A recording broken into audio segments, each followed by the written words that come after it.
আসসালামু আলাইকুম ভিউয়ার্স, আজকে আমি আপনাদেরকে দেখাবো কিভাবে লোভনীয় স্বাদের চাপা শুটকিটি বানাতে হয়। তো চলুন শুরু করা যাক।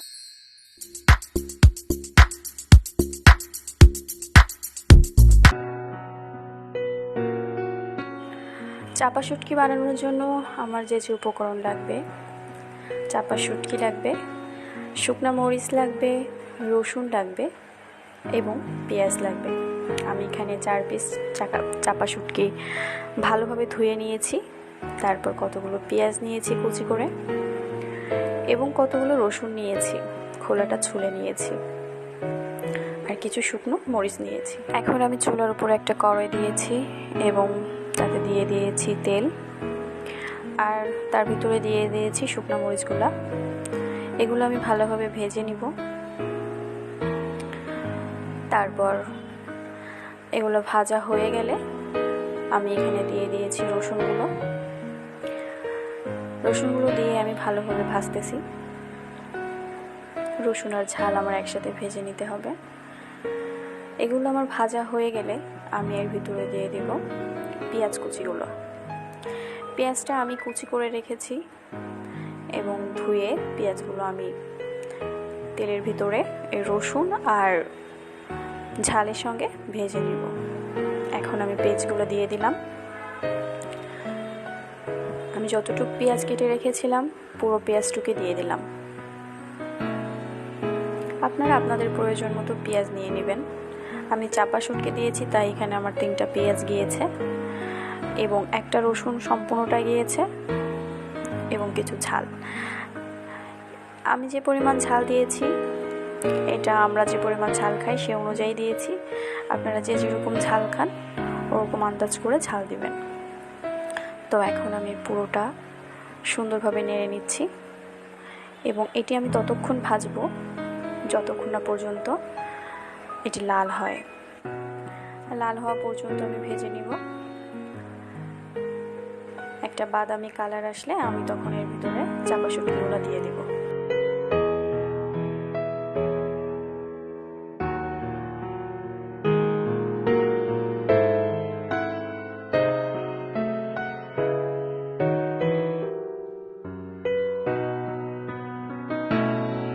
আমি চুলার জালটা মিডিয়াম ফ্লেমে রেখেছি যাতে করে আমার পেঁয়াজ রসুন এবং ঝালটা বেশি না পড়ে যায়। এরকম মিডিয়াম ফ্লেমে রেখেই আমি এটি ভাজতে থাকবো।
দেখুন আমার মশলাগুলো কিন্তু বাদামি কালার চলে আসছে।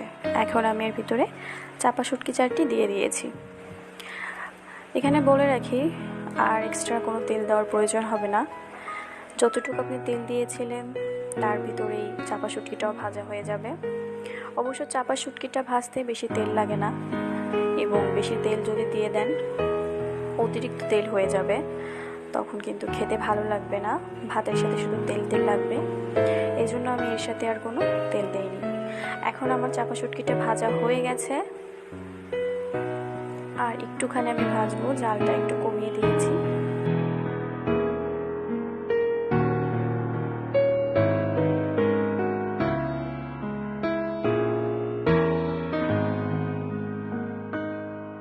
দেখুন আমি শুটকিটা কিন্তু মিলিয়ে নিয়েছি। তারপর আমি চুলাটা অফ করে দিয়েছি।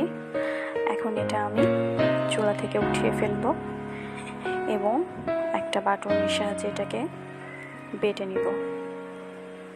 তো দেখুন এখানে আমি একটা বাটুনি নিয়ে নিয়েছি। এটার সাহায্যে এখন আমি শুটকিটাকে ভর্তা করব। আমি পুরো উপকরণটাই বাটুনিতে ঢেলে দিলাম এবং এটাকে আমি সুন্দর করে বেটে নেব। এখানে প্রয়োজন মতো লবণ নিয়ে নিচ্ছি। তারপরে আমার শুকনা মরিচগুলো আগে বেটে নিব, তাহলে হবে শুকনা মরিচের ভিতরে যে বীজগুলো থাকবে সেগুলো সুন্দরভাবে বেটে যাবে। না হলে কিন্তু খেতে গেলে যদি গালের ভিতরে পড়ে তাহলে একটু বিশ্রী লাগে। এজন্য এটাকে আগে বেটে নিলাম। ভাজা শুকনা মরিচের বীজটা গুঁড়া হইতে বেশি সময় লাগে না। একটু আধা ভাঙা করে নিয়ে আমি পুরো শুটকিটাকে এবার ডলে ফেলতেছি।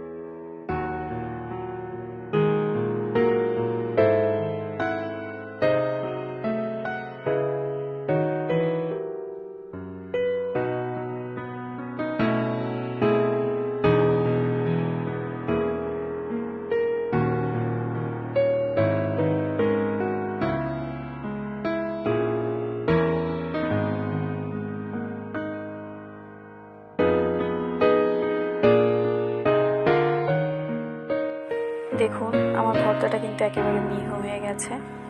দেখুন কত সুন্দর একটা ভর্তা হয়ে গেল। ধন্যবাদ সবাইকে আমার সাথে থাকার জন্য। অবশ্যই আমার চ্যানেলটাকে সাবস্ক্রাইব করবেন, লাইক দিবেন এবং কমেন্ট দিয়ে আপনাদের মতামত জানাবেন।